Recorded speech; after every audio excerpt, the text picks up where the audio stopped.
How would you like a 15% discount to my daily email, the stack of stuff, the show notes, discounts to the conference, all of that? All you need to do is text the word show to 33777. You'll get the annual subscription with a 15% discount to my daily email. You'll get the stack of stuff, the links to the show notes, discounts to the conference, and so much more. All you have to do is text the word show, SHOW, to 33777. Text show to 33777.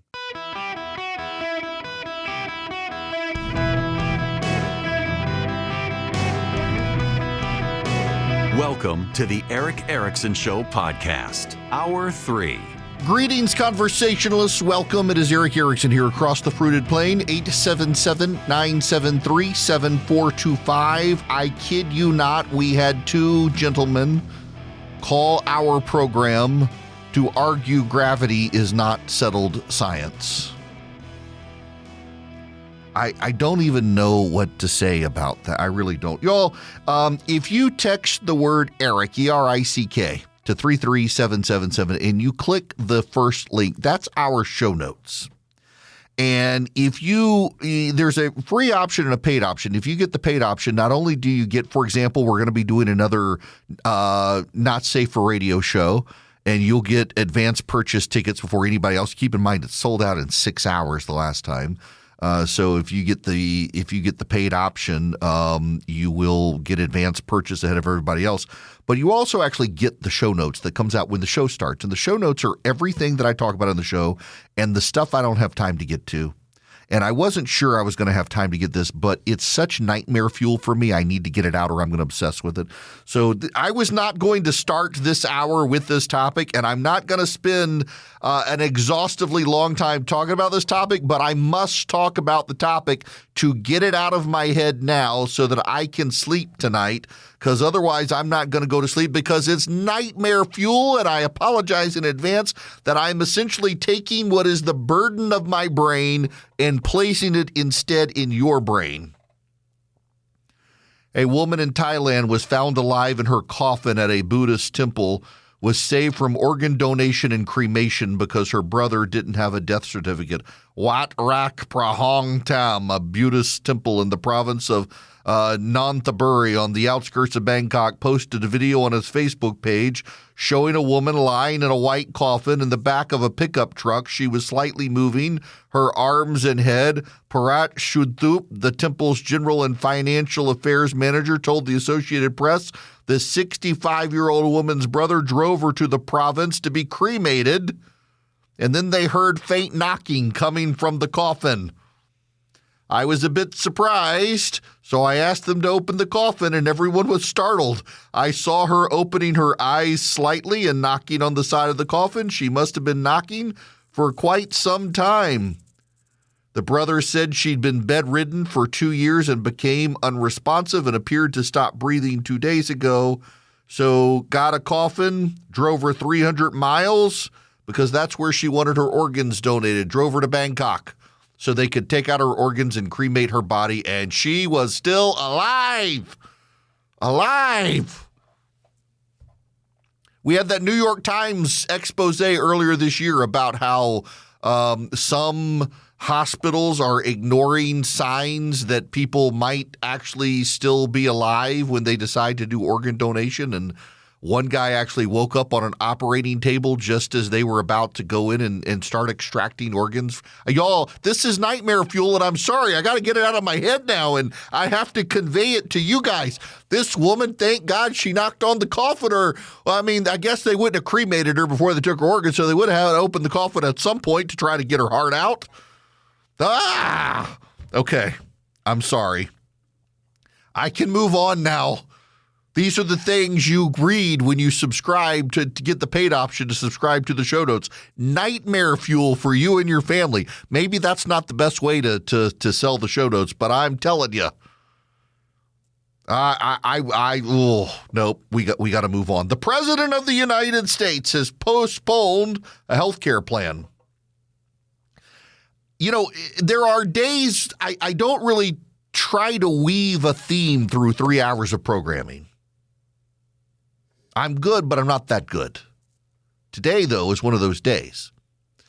The President of the United States has decided to put off for at least 2 weeks a plan to do a health care subsidy extending the Affordable Care Act. Now, why? Well, it turns out that the Republicans in Congress don't want it. Republicans in Congress are opposed to extending the Affordable Care Act subsidies. Now, I need somebody to take this clip of mine and just edit it very succinctly, like at this moment. To the President, Susie Wiles, and everyone else at the White House,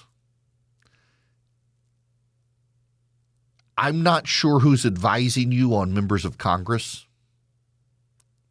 but I live in Middle Georgia, and I could tell you that your plan to extend the Affordable Care Act subsidies wouldn't fly with Republicans in the House and Senate.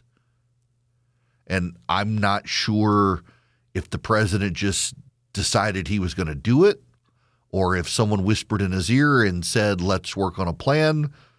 But the White House announced that it was going to do this plan, and it took Republicans in Congress by surprise, and now he's postponing it.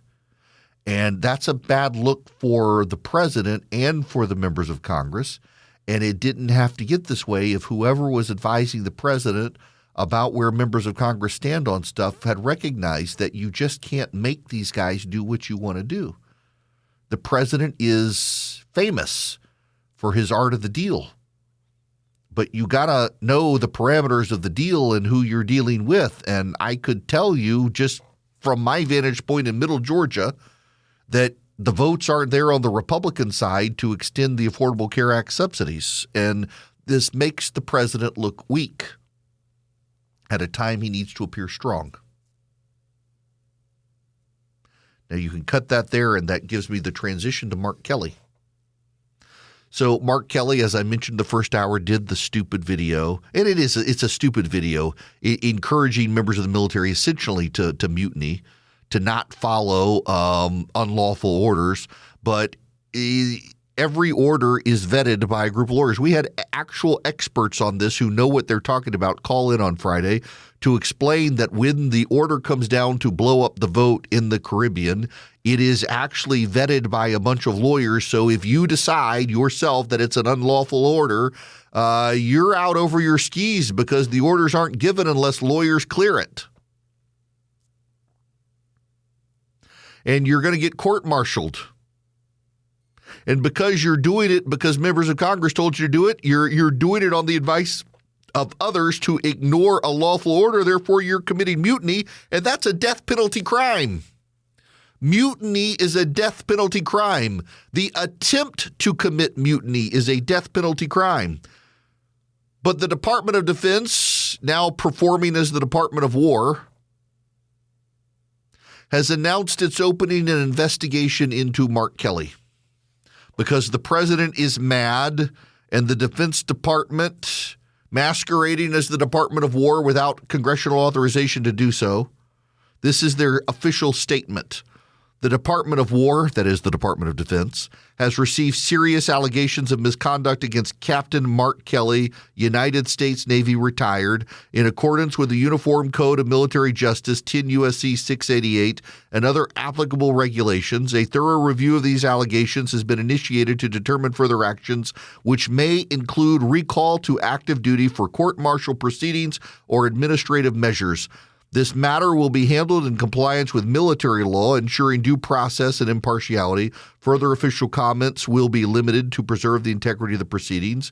The Department of War reminds all individuals that military retirees remain subject to the Uniform Code of Military Justice for applicable offenses, and federal laws such as 18 U.S.C. 2387 prohibit actions intended to interfere with the loyalty, morale, or good order and discipline of the armed forces. Any violation will be addressed through appropriate legal channels. All service members are reminded that they have a legal obligation under the Uniform Code of Military Justice to obey lawful orders and that orders are presumed to be lawful.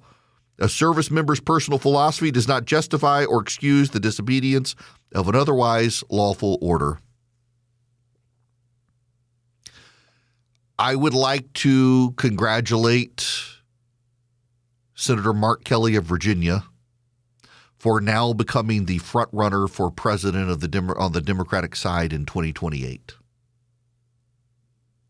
Because the Department of Defense could not help itself, it needs to do performance, it thinks, to be in Donald Trump's good graces. They have just turned Mark Kelly into a fundraising juggernaut for the Democrats. And by the way, you and I may not like him, but the American people don't know him, and he comes across as a reasonable guy, even while I think he's a progressive crank.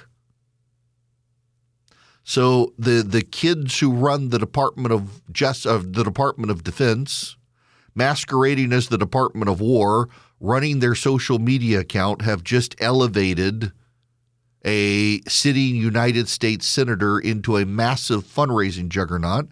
And Mark Kelly will be able to help shape the Democratic Party. He understands, by the way, Mark Kelly does and has stated as such repeatedly, that the Democratic Party has moved very much further left than he is comfortable moving, even as he is on the left. And his blessing now on candidates is going to probably help get more reasonable candidates elected on the Democratic Party side, because who are you to defy a man that the Trump administration has decided to come after with the Uniform Code of Military Justice? This was a boneheaded decision by the Department of Defense to elevate Mark Kelly's stature. We could have had Gavin Newsom elevated. We could have. He was on the verge of elevating himself. We could have kept the attention of the Democrats on Gavin Newsom. Instead, because of this, we have moved Democrats' attention to a man who served in the United States military, honorably, by the way, and then married a woman who was the victim of a shooter, who in a political assassination attempt. This was just dumb. Y'all, I hope you understand this isn't a criticism of Donald Trump. Some of you get real sensitive to that. It is a criticism of the people around the president who are behaving like children at a time they need to be adults. The president's team did not need to let leak that the president was going to advance an extension of Obamacare subsidies without first talking to the Senate and House Republicans and make sure they were comfortable with it. Otherwise, it makes the president look weak, and now he looks weak. He's had to put it on pause for 2 weeks. The president's team does not need to elevate a guy like Mark Kelly into prime position within the Democratic Party and help him with fundraising, because he's a more formidable a candidate just based on biography than a Gavin Newsom. And yet the kids running the ship of state right now have done both of these things, not just making the president look weak, but giving a guy who has an impressive background in the military a higher stature to be able to help shape the Democratic Party and raise millions and millions of dollars for his super PAC to give to other candidates. These were unforced errors. I don't know what's happening inside the White House right now. I don't know what's happening inside the executive branch, but these sorts of things are amateur things we saw in the first term. They're not supposed to happen in the second term. And by the way, just so you know, the major point I'm getting at here is while they're trying to win the war on Twitter on a daily basis, and that, by the way, is I think the diagnosis, they're trying to win the war on Twitter. There are 6 or 7 longstanding judicial vacancies in Texas without even being nominated. There are 9 outstanding district court judges in Alaska, Kansas, Louisiana, Ohio, Oklahoma, South Carolina, and Tennessee, and 6 or 7 in Texas. There are no nominees for those seats. So while the White House is trying to win Twitter fights, we've got 18 vacancies right now that are outstanding for federal district court judges for which no one has even been nominated yet.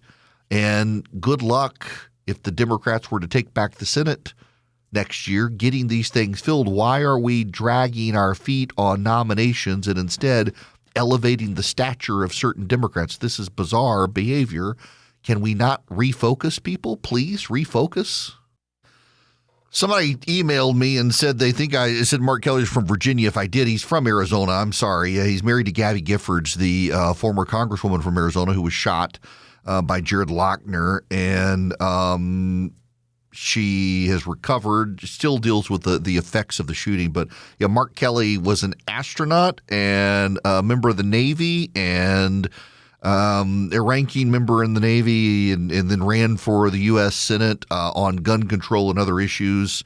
And yeah, the kids in the White House and the Department of Defense have just elevated that guy's stature by going after him in the way they have. And by the way, also in the Eastern District of Virginia, they got the indictment against James Comey and Tish James thrown out because of their bungling of the appointment of the U.S. attorney there. It's just wild to see amateur hour return. This White House has been so disciplined this entire time. We're what, 10 months in, really, almost 11 months in. It was the end of January when he came in, and they've been firing on all cylinders, and now all of a sudden they've tripped, and it's like they can't get their footing. I'm sure they will get their footing back, but I don't know what's going on. There's this, by the way, push by some in MAGA land to blame it all on Susie Wiles, the White House chief of staff. I don't think that's it, but I do think she's going to have to get a handle on what's going on because it is kind of amateur hour over at the White House right now with a lot of the stuff they're pushing, and I just don't see them getting back on message. You got some really angry members of Congress about this White House right now. Now, I need to tell you about Vision Computers. If you call them at 404-COMPUTE today, there's time for you to get your holiday orders in. Your kid need a gaming PC. Someone you love need a new computer. 404-COMPUTE or visioncomputers.com. That's where you call them. They can build you a new computer, and you get their world-class customer service with it, where you get a special phone number that you can call anytime you have an issue. They can even take your existing computer, and they can roll everything over into the new computer, have it set up exactly like your old computer, as long as it's Windows 11 compliant, and you won't miss a beat. Everything will be the way you had it. All your macros, your settings, everything will be that way. They're really good. They can help anybody nationwide. Call them at 404-COMPUTE or go to visioncomputers.com. In fact, tell them Eric sent you. You might save a little more money.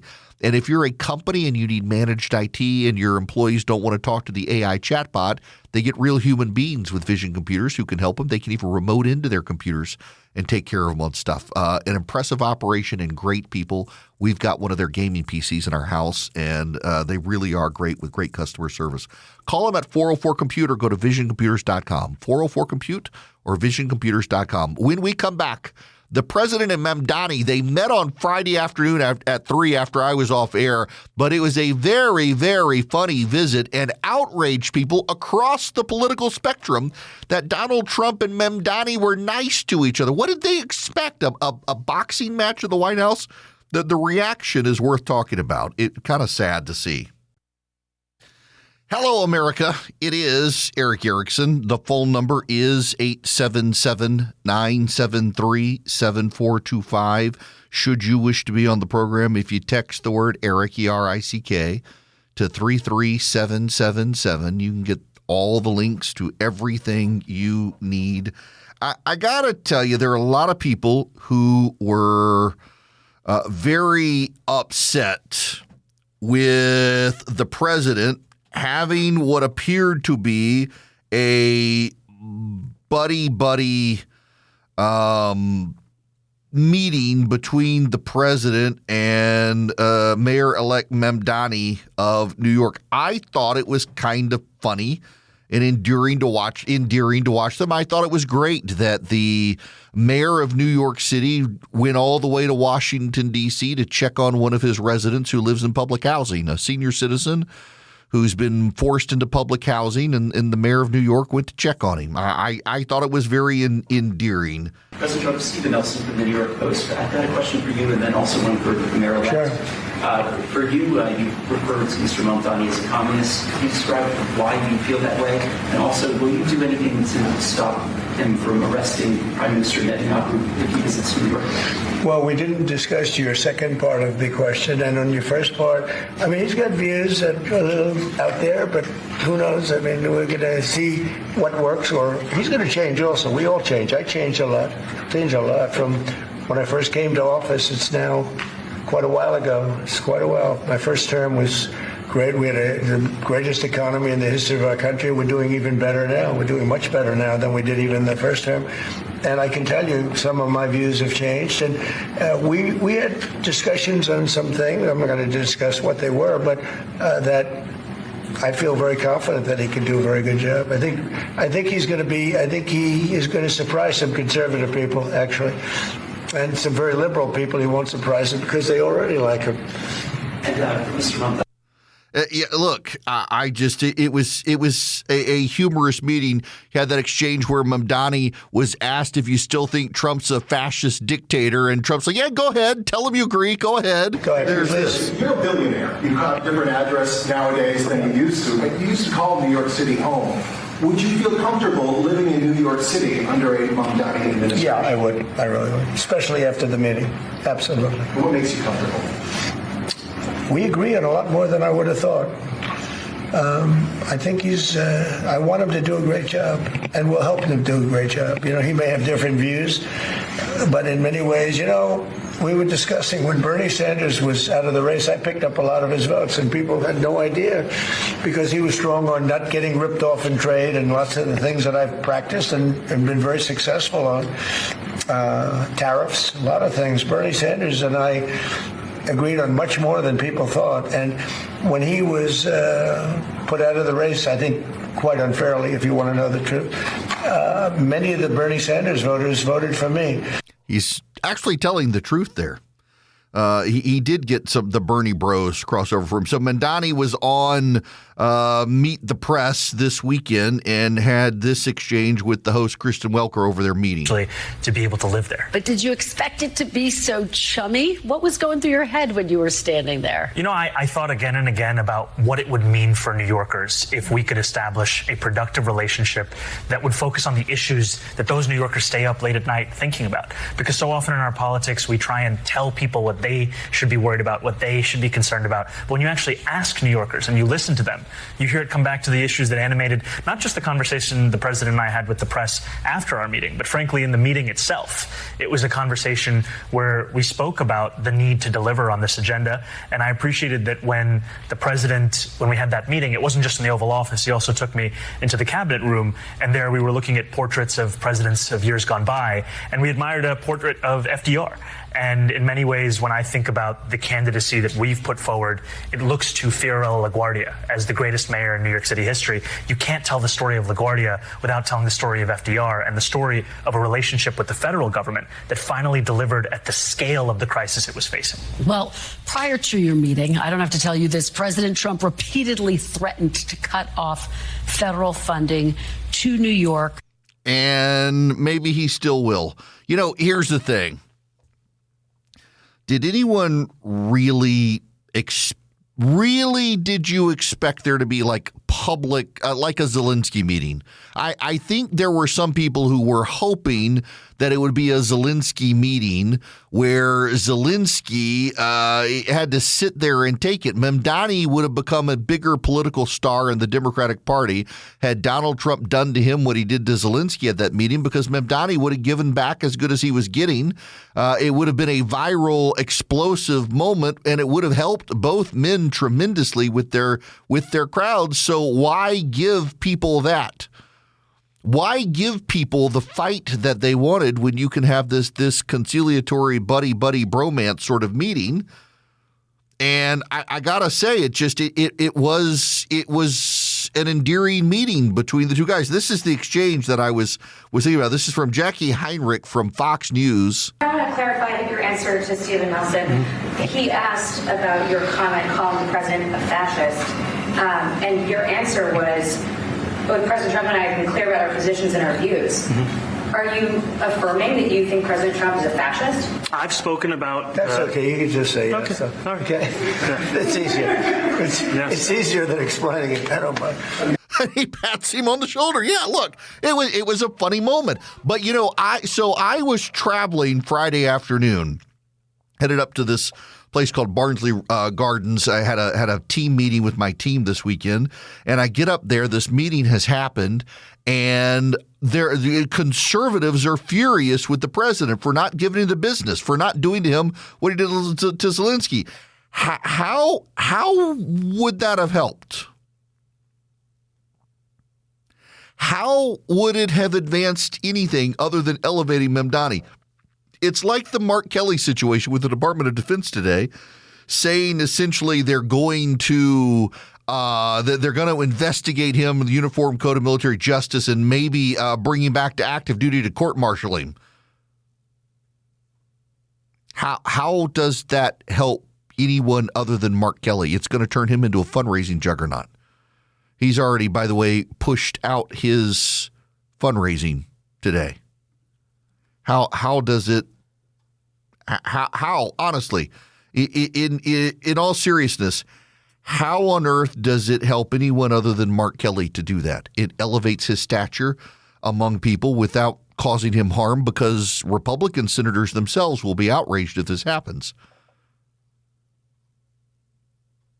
And now you got the situation with Mamdani at the White House. Do you really believe that the president's just going to bend over backwards if this guy goes full commie in New York? If he tries to arrest Benjamin Netanyahu? Do you really think that the president of the United States is not going to intervene? Do you really believe that? See, here's reality. There's political performance, and at the end of the day, there's political reality. And in political reality, things have to get done. And Mamdani is going to be allowed by the president to implement his agenda in large part because the president of the United States can't stop him. He doesn't have the power to stop Mamdani from trying to implement his agenda. And frankly, it's a good thing because, again, I want him to implement his agenda. I want Mamdani to get his agenda implemented, and I want New York to feel the effects of it because I know what's going to happen. And it's not going to be good for New York City. And then the president is going to be able to turn on Mamdani and say, you failed the city I love. And they can have the fight at that moment. They can have the fight or the failure policies. But the guy's not even elected yet. He's a smiling commie. He seems inoffensive to a lot of people. A lot of people don't actually believe what he says he believes. You know, Abby Phillips on CNN, on her stupid show on CNN, someone pointed out that Mamdani has called for the confiscation of private property. And Abby goes, no, he has not. He has not called for the confiscation. And they had the receipts, and everybody at CNN was stunned. Yet again, Abby Phillips tried to fact check someone and fell flat and embarrassed herself with the fact checking instead of taking as true the truth that someone said. Mamdani has called for confiscating private property. And by the way, you can't. It's actually well-settled constitutional law in this country. If you want to take someone's property, you got to pay them for it, fair market value. And they can tie you up in court for a very long time to assess that fair market value, even in New York. So he's not going to be able to do all of what he wants to do. He's not going to be able to make buses and the subway in New York free of charge because the state of New York is not going to drive up the corporate tax rate. He might be able to get rid of the gifted program in schools in New York City and deal with the parental outrage of it. He might be able to do that. But he might. Right now, he can't because he hasn't been sworn in. So there was no need to help him elevate his stature by having a fight. And there was no need for the president to be disagreeable at the time. I saw a number of people joking. It was putting up a picture of Trump and Mamdani and said, this is a picture of a socialist from New York City. The joke, of course, being that either one of them could be the socialist. No, not really. There's one socialist and one president who I have some disagreements with, but don't really believe he's a socialist, though I think some of those around him have been pushing for some bad socialist-like policies like tariffs that he defends.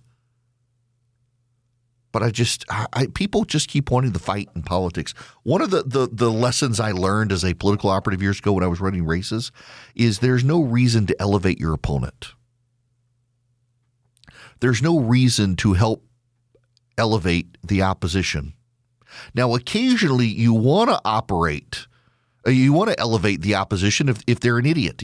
Keep in mind, though, Hillary Clinton, it is well documented in 2015 and 2016, Hillary Clinton's campaign decided to help elevate Donald Trump because they were convinced he would be the easiest one to beat. And look what happened. You have to be careful doing that. You got to be careful doing that. There's no reason to do it. It's kind of a politics 101 thing. And yet, between Mark Kelly and they did it. The president has enough better sense than his team not to do it with Mamdani. You just treat him as the incoming mayor of New York. You're going to see him. But now there's a side note in all of this, too. I still don't think that we need to give New York the attention that it keeps getting. Why is the mayor of New York City on Meet the Press? Because they obsess with New York City, and I don't really care about New York City in the way some do. And I've gotten lectured, but when I've told people in the past I don't really care about this issue, but it's New York City, it's the capital of the world. No, there is no capital of the world.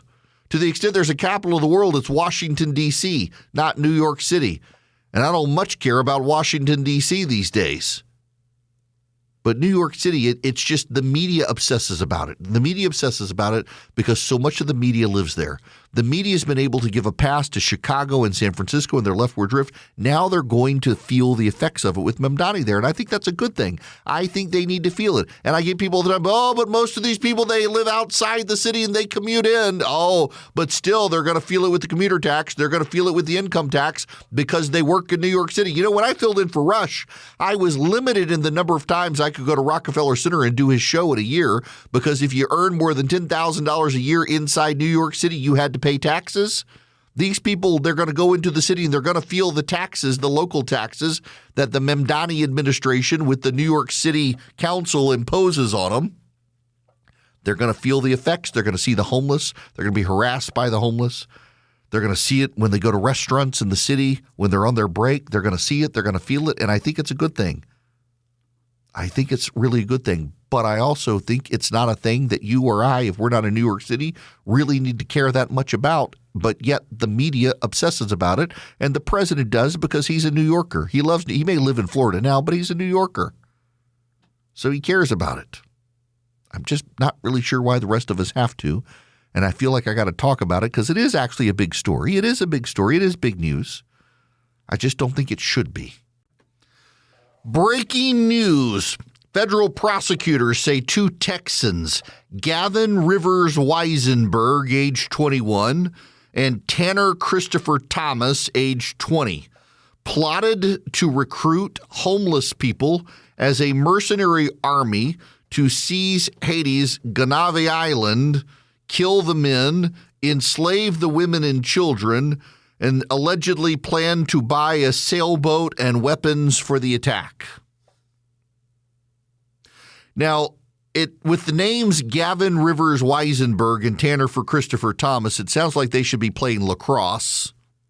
And I guess they got bored or they didn't make the team, and so this is the next best thing.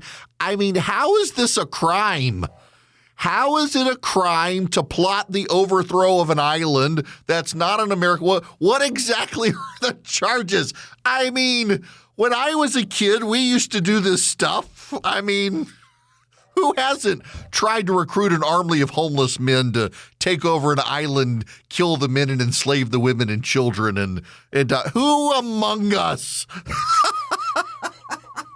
I know I should take this more seriously, but Gavin Rivers Weisenberg, age 21, and Tanner Christopher Thomas, age 20, sat around with zins in their mouth, smoking some weed, playing video games. They were on Call of Duty and said, hey, we could get daddy's money from the trust fund early and recruit some homeless guys with meth and maybe a little McDonald's, get them on daddy's sailboat.